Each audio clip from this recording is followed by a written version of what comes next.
আমার প্রিয় ছাত্রছাত্রীরা, আশা করি তোমরা সবাই ভালো আছো। প্রতিদিনের পড়াশোনা নিয়ে আবার হাজির হয়েছি। আজ আমরা ষষ্ঠ শ্রেণীর পরিবেশ বিজ্ঞান ও গণিত নিয়ে বেশ কিছু জিনিস আলোচনা করে নেবো। দেখো, বিষয়বস্তু তোমাদের অনেক কাজে লাগতে পারে। এর আগে যা যা পড়া হয়েছে সমস্ত কিছু লিঙ্ক ডেসক্রিপশনে কিংবা প্লেলিস্টে পেয়ে যাবে, তোমরা দেখে নিও। আর আজকে ভিডিও ভালো লাগলে লাইক কমেন্ট শেয়ার করবে। চ্যানেলে যদি নতুন দেখো, চ্যানেলটা সাবস্ক্রাইব করে পাশে থাকা বেল আইকনটা বাজিয়ে দেবে, যাতে আমার তৈরি পরবর্তী ভিডিওগুলো সবার আগে তোমাদের পৌঁছায়। প্রথমে আমরা অঙ্ক দেখব, তারপরে আমরা পরিবেশ পড়া বুঝে নেব। চলো আজকে পড়াটা শুরু করছি।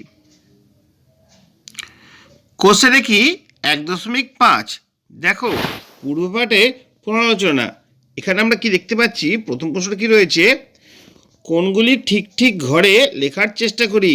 12 degree, 22.5 degree, 180 degree, 179 degree, 100 degree, 39 degree, 90 degree, 69 degree, 91 degree.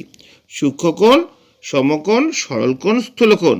আগে আমরা জেনে নেব সূক্ষ্মকোণ কোণগুলো। যে কোণের মান 90 ডিগ্রিতে কম তাকে সূক্ষ্মকোণ বলে, 90 ডিগ্রি সমান হলে তাকে সমকোণ বলে, আর 180 ডিগ্রি হচ্ছে সরলকোণ, আর 90 ডিগ্রিতে বেশি হলে সেটাকে বলছে স্থূলকোণ। এবার আমরা ছকের সাহায্যে এটাকে প্রকাশ করে নিচ্ছি, সহজেই পেরে যাব। দেখো, এই সবকটা কোণ হচ্ছে 90 ডিগ্রিতে ছোট, 12, 22.5, 39 আর 69, এই জন্য সূক্ষ্মকোণ। 90 ডিগ্রি হচ্ছে সমকোণ, 180 ডিগ্রি হচ্ছে সরলকোণ, আর স্থূলকোণ 90 থেকে বড়। দেখো, 179, 191, প্রত্যেকটি 90 থেকে বড়, এই জন্য স্থূলকোণ।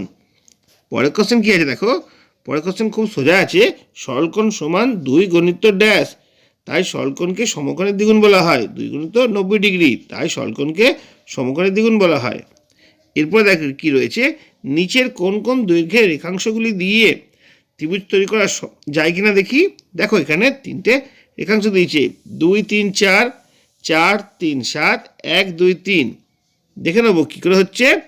দেখো, 2, 3, 4 এটা দিয়ে ত্রিভুজটা তৈরি করা সম্ভব, কারণ ছোট দুটো বাহু যোগ করছি, 2 আর 3 যোগ করলে 5 হচ্ছে, 5 4 থেকে বড়, তখনই ত্রিভুজটা আঁকা সম্ভব। আমরা কি শিখেছি? ত্রিভুজের দুটি বাহুর সমষ্টি তৃতীয় বাহু অপেক্ষা বৃহত্তর হলেই ত্রিভুজটি আঁকা সম্ভব। ছোট দুটো বাহু হচ্ছে 2, 3 যোগ করলে 5, আর সেটা যোগ করলে হচ্ছে 4 থেকে বড়। বাকি সব ক্ষেত্রে কি হয়েছে দেখো, এক্ষেত্রে কি হয়েছে, 3 আর 4 যোগ করলে 7, 7টা 7-এর সঙ্গে সমান, এখানে ত্রিভুজ আঁকা যাবে না। আর 1 আর 2 যোগ করলে হচ্ছে 3, এক্ষেত্রে ত্রিভুজ আঁকা যাবে না। এই ক্ষেত্রেই ত্রিভুজ আঁকা সম্ভব, অপরটার ক্ষেত্রে।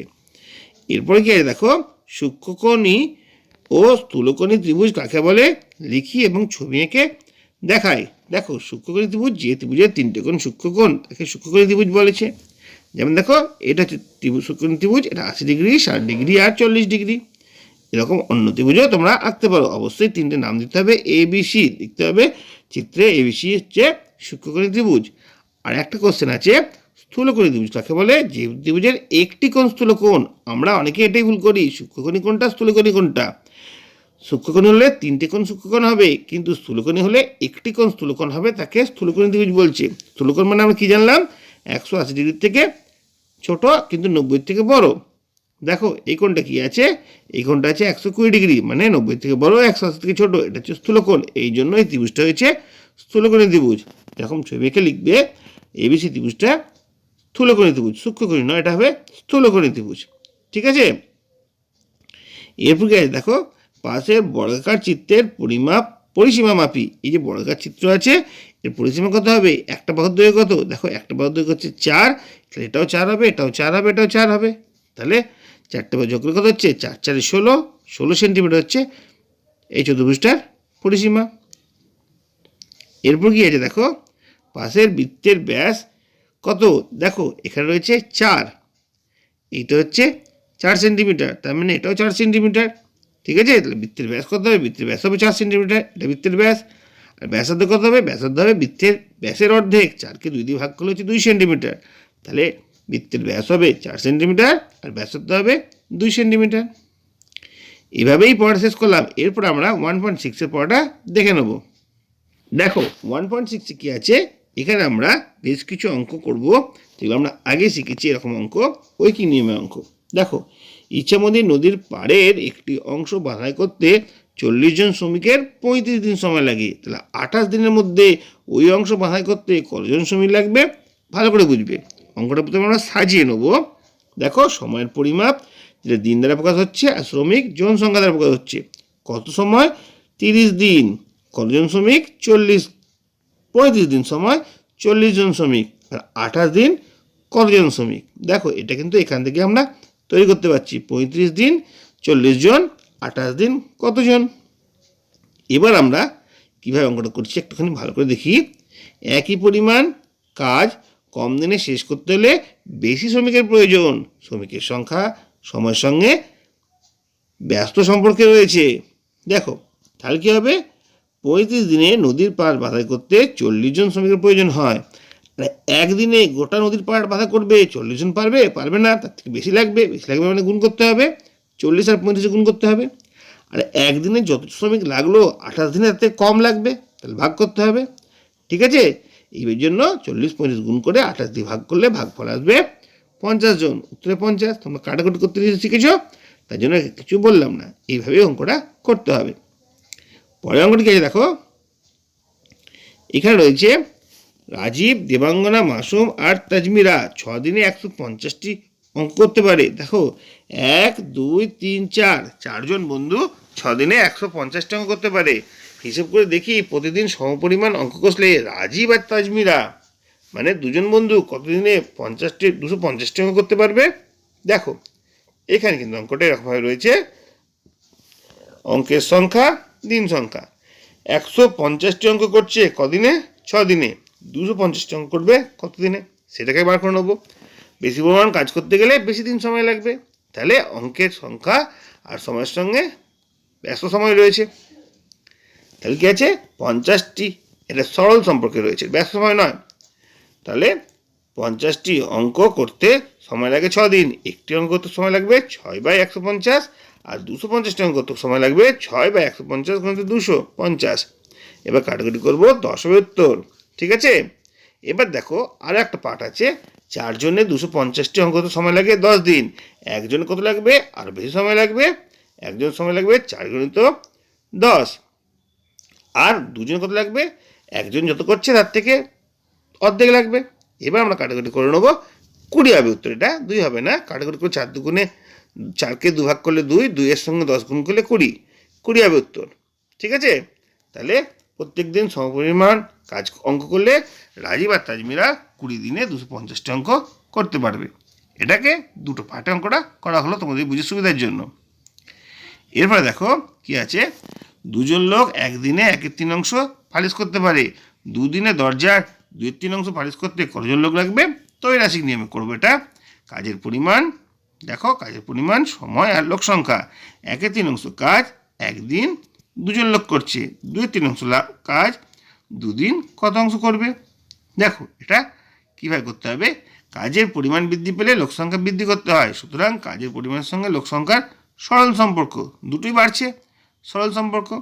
আর সময় বৃদ্ধি পেলে একই পরিমাণ কাজ করতে কম সংখ্যক লোকের প্রয়োজন হয়, তাহলে এটা হচ্ছে ব্যস্ত সম্পর্ক, একটা বাড়ছে এটা কমছে। এবার আমরা লোক সংখ্যা হিসাব করবো, 2/3 × 1 × 2, 1/3 × 2 কাটাকুটি করে নেবো, উত্তর আসবে 2 জন। এভাবে অঙ্কটা আমরা করতে পারি। ভালো করে এই জায়গাটা তোমাদের বুঝতে হবে।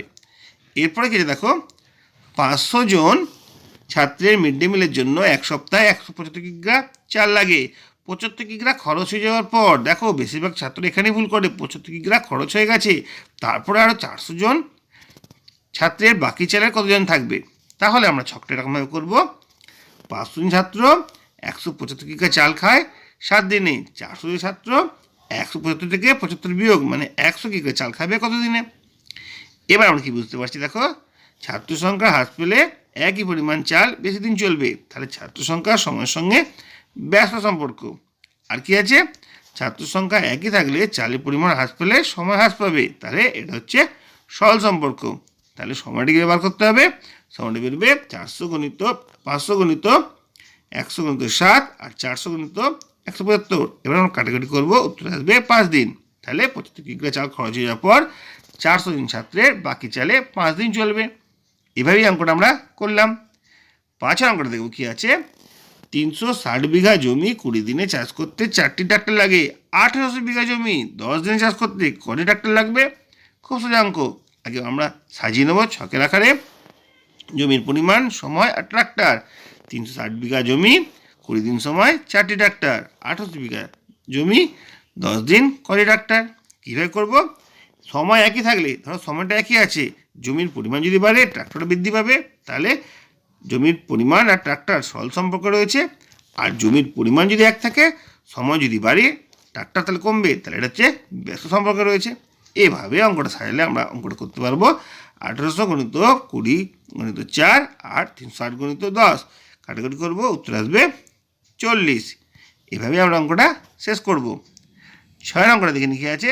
6 অঙ্কটা, একটি মেলায় 12টি জেনারেটর দৈনিক 6 ঘন্টা চালালে 7 দিনে মজুদ তেলের খরচ হয়। দৈনিক 4 ঘন্টা চালালে 9 দিনে ওই মজুদ তেল কটি জেনারেটর চালানো যাবে হিসেব করে দেখি।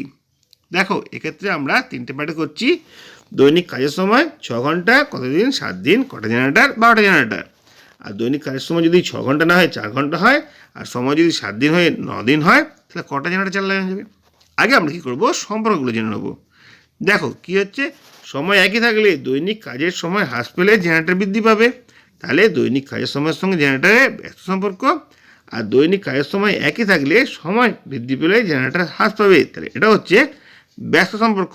তাহলে সহজভাবে বুঝতে গেলে কী করে করতে হবে, 6 গণিত 7 গণিত 12 বাই 4 গণিত 9 কাটাকুটি করবো, 14 হবে উত্তর। তাহলে দৈনিক 4 ঘন্টা চালালে 6 দিনে ওই মজুদ তেলে 14টি জেনারেটর চালানো যাবে। এসো 7 অঙ্কটা বুঝে নিই কী আছে।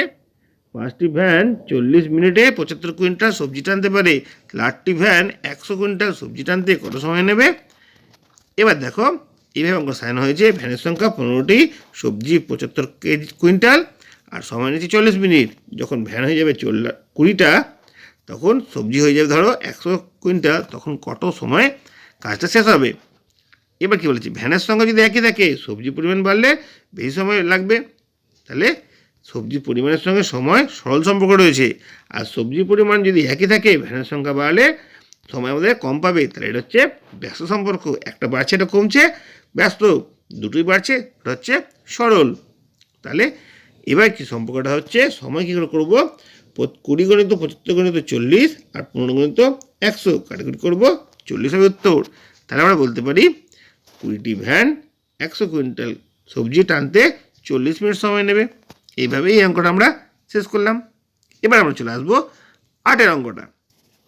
দেখো, হোস্টেলে 20 জন ছাত্রের 30 দিনের জন্য 150 কেজি আটা মজুত করা আছে, কিন্তু 30 কিগ্রা আটা নষ্ট হয়ে গেছে ও 5 জন ছাত্র বাড়ি চলে গেছে। বাকি আটায় অবশিষ্ট ছাত্রের কতদিন চলবে হিসেব করি। দেখো, দুটোই কিন্তু বিয়োগ হবে। আটাও নষ্ট হয়ে গেছে, ছাত্র বাড়ি চলে গেছে। তার আগে কী ছিল, 150 কেজি আটা ছিল, 20 জন ছাত্র ছিল, 30 দিনে শেষ হতো। কিন্তু এখন তার 150 কেজি আটা নেই, কী আছে, 30 কেজি নষ্ট হয়েছে। তাহলে 150 থেকে 30 বিয়োগ দিয়ে 120 হবে।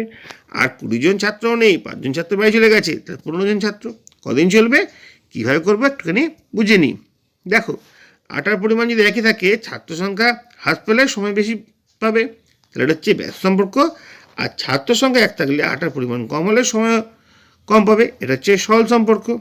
ঠিক আছে, তাহলে সময় কতদিন লাগবে, 120 গণিত 20 গণিত 30 বাই 150 গণিত 15 কাটাকুটি করবো, 32 হবে উত্তর। তাহলে অবশিষ্ট আটায় 32 জন ছাত্র, অবশিষ্ট আটায় অবশিষ্ট ছাত্রের 32 দিন চলবে। দেখো, এইভাবেই সকল অঙ্কগুলো তোমাদের সামনে হাজির করলাম। আশা করি কোনো সমস্যা থাকবে না। যদি কোনো সমস্যা থাকে আমাকে কমেন্ট বক্সে কমেন্ট করে জানাতে পারো। এরপরে আমরা চলে আসবো পরিবেশের পড়ায়, দেখবো পরিবেশে আমাদের কী পড়া আছে। দেখো, তোমাদের পরিবেশ বইয়ের 18 পাতায় এরকম পরপর 3খানা ছবি রয়েছে। উপরে লেখা রয়েছে কি, চাষের কাজে সাহায্য করে যেসব প্রাণী। ঠিক আছে, এরপরে দেখি রয়েছে ওপরের ছবিগুলোর মধ্যে কি কি মিল পাওয়া যায় সেটা তোমাকে লিখতে বলেছি। দেখো, আমি তোমাদের একটু সাহায্য করে দিচ্ছি।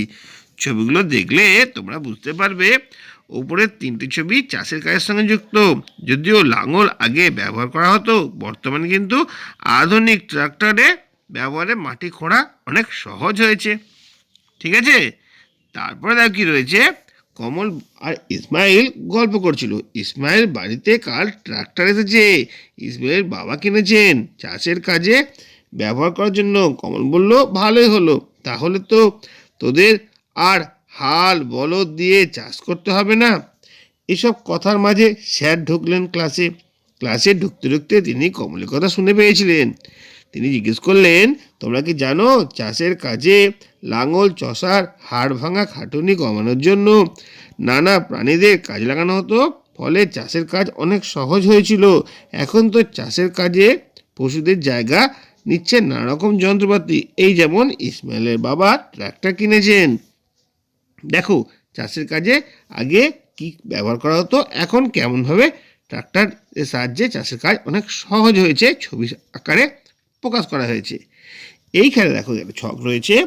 তোমরা কোন কোন প্রাণীকে চাষের কাজে করতে দেখেছো সেটা লেখার চেষ্টা করো তো।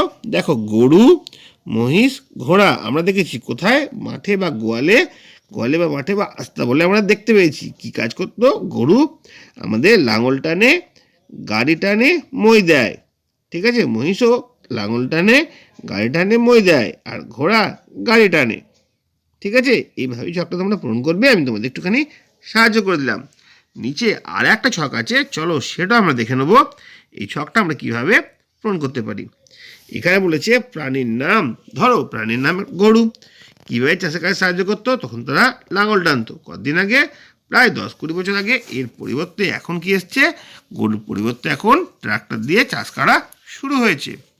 হলো। এরপরে দেখো কি আছে, যে সকল জীবাণুর উপর আমরা নির্ভর করতে পারি। কীরকম? দই তৈরি করা। এখানে একটা ছক আছে, দেখো সেই ছকটা বলেছে দই পাতার পরপর ধাপগুলো তোমরা জানো কি? তাহলে এখানে বলতে বলেছে কী কী হয় বলতো। প্রথমে খুব ঘন করে দুধ ফোটাতে হবে, তারপরে ঠান্ডা করে একটি পাত্রে ঢালা হবে, এর সঙ্গে সামান্য টক দই ও চিনি মেশানো হবে, দুধের উপর এলাচ ছড়িয়ে গরমের মধ্যে রাখা হবে। এটা তোমরা ছকটা পূরণ করতে পারো, তোমাদের অনেক কাজে সুবিধা হবে। এর পরের পাতে কি দেখিনি, পরের পাতে রয়েছে জীবাণুরা কিভাবে আমাদের নানা রকমভাবে সাহায্য করে, সেটাই আমরা প্রশ্নোত্তর আকারে দেখে নেব। দেখো এখানে কি রয়েছে, দই পাতার জন্য যে জিনিসটা লাগবে সেটা হলো দইয়ের সাজা, অর্থাৎ আগে থেকে পেতে রাখা দইয়ের কিছুটা অংশ। তাহলে দইয়ের সাজা বলতে আমরা কি বুঝি? এখান দিয়ে একটা কোশ্চেনে বেরিয়ে এলো। কি বুঝবো? আগের থেকে পেতে রাখা দইয়ের একটা অংশকে দইয়ের সাজা বলা হয়। কিন্তু কখনো ভেবে দেখেছো কি, কি এমন আছে ওই সাজায় যা অল্প গরম দুধে মিশিয়ে দিলে দই পড়ে যায়, মানে দই জমে যায়? ওই দইয়ের সাজায় আসলে খালি চোখে দেখা যায় না এমন এক ধরনের জীবাণু আছে, তার নাম হচ্ছে ল্যাক্টোব্যাসিলাস। তাহলে কোন জীবাণুর সাহায্যে দুধ দইয়ে পরিণত হয়? তবে ল্যাক্টোব্যাসিলাস নামে একটা জীবাণুর সাহায্যে দুধ দইয়ে পরিণত হয়। আর এই দুধের নানা ধরনের এক ধরনের অ্যাসিড থাকে, সেই অ্যাসিডটার নাম হচ্ছে ল্যাকটিক অ্যাসিড। প্রশ্ন থাকবে দইয়ে কি অ্যাসিড থাকে? দইয়ে থাকে আমাদের ল্যাকটিক অ্যাসিড। ল্যাকটিক অ্যাসিড তৈরি করে ল্যাক্টোব্যাসিলাস নামে একটা ব্যাকটেরিয়া। তারপর রয়েছে পাউরুটি। দই তৈরি করা তো আমরা জানলাম, পাউরুটি কীভাবে তৈরি হয় জানো? পাউরুটির গায়ে যে যে ফুটো থাকে সেগুলো কেন তৈরি হয় বলতে পারবে? এখানে দুটো কোশ্চেন থাকবে। পাউরুটি তৈরি করতে কোন ব্যাকটেরিয়া আমাদের কাজে লাগে, কোন জীবাণু আমাদের কাজে লাগে? এককোষী ছত্রাক, ইস্ট কাজে লাগে। ঠিক আছে, কী করে হয়? ময়দা বা আটায় থাকা শর্করাকে ইস্ট ভেঙে ফেলে আর তৈরি করে কার্বন ডাইঅক্সাইড আর অ্যালকোহল। ময়দা বা ফাটার মিশ্রণকে ফেলে ফুঁকে উঠতে সাহায্য করে এবং কার্বন ডাইঅক্সাইড ওই বেরিয়ে যায় আর ফুটো ফুটো হয়ে যায়। তাহলে কার্বন ডাইঅক্সাইড কেন বেরিয়ে যায়? এখান থেকে আমরা এই প্রশ্নটার উত্তর পেতে পারি। দেখে নাও তোমরা ভালোভাবে। তারপরে কি রয়েছে? ওষুধ তৈরি। ভালো করে বুঝবে, 20 পাতার একদম শেষের দিকে আমরা চলে এসেছি। ওষুধ তৈরিতে আমাদের কিভাবে ব্যাকটেরিয়া কাজ করে। কিছু কিছু ব্যাকটেরিয়া আছে যারা আমাদের জীবাণুকে মেরে ফেলার জন্য ওষুধ তৈরি হয়, তাদেরকে বলা হয় উপকারী ব্যাকটেরিয়া, যেমন হচ্ছে স্ট্রেপ্টোমাইসিস। ঠিক আছে, এখান থেকে 50টার বেশি রোগেরও ওষুধ তৈরি আমরা করতে পারি। দেখো এই প্রশ্ন উত্তরগুলো তোমাদের সামনে হাজির করলাম, আশা করি তোমাদের অনেক কাজে লাগবে। এবার আজকের পাঠ এখানে শেষ করছি। যদি ভালো লাগে লাইক কমেন্ট শেয়ার করবে। চ্যানেল যদি নতুন এসে থাকো চ্যানেলটা সাবস্ক্রাইব করে পাশে থাকা বেল আইকন বাজিয়ে দেবে, যেটা আমার তৈরি পরবর্তী ভিডিওগুলো সবার আগে তোমাদের পৌঁছায়। তোমরা প্রত্যেকে ভালো থাকবে।